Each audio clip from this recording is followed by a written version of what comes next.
Well, I recently chatted with Dr. Timothy Laird, Interim Chief Medical Officer at Health First, and the first question I asked him is one that's on a lot of our minds. Should voters be worried about going to the polls? Dr. Laird says he doesn't think anyone should not vote because of their fear. If you are safe and you practice the common sense guidelines that we all know by now, as far as keeping distance, 6 feet or so from the next person, everyone's wearing a mask. Don't show up if you're not wearing a mask.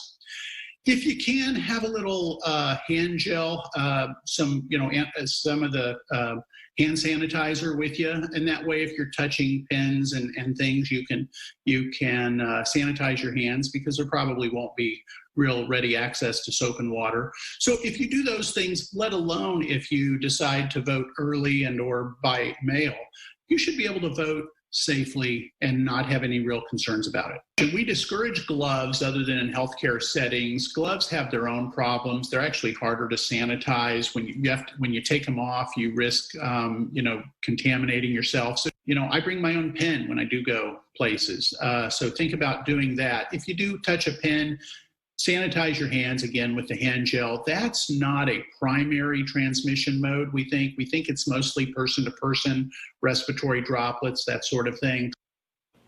And Dr. Laird says partitions at voting places should help too. Whether you vote early or you prefer to be traditional and vote on Election Day, chances are you'll be one of many people at the polls. So I asked Dr. Laird how to safely handle standing in a long line. If there is a long line, that really doesn't matter as long as you maintain your 6 feet distance, everybody's masked, and that sort of thing. If you feel like there's a lot of people without a mask and it's really hard to keep that distance, see if you can vote at a different time. Again, another reason why voting early may be a good option. And a lot of us can vote at our voting polling places or supervisor of elections, even in person, but earlier than Election Day, or again, by mail is always easy.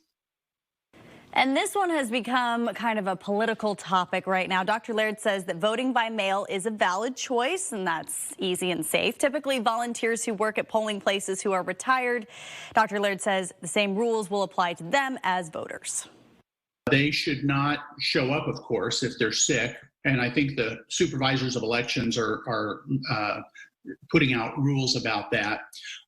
As long as everybody is masked, as long as they are sanitizing their hands, I think their risk is low. But if there are acutely sick, coughing people unmasked there, they would be at risk. And he mentions, obviously, if you're sick, you should avoid going to the polls in person. If you've recovered from COVID-19 and you plan on heading to the polls, the rules are fever-free for 3 days, and it has to be 10 days from when you first came down with those symptoms. Generally, though, you'll be considered not contagious. Julie? Kirsten,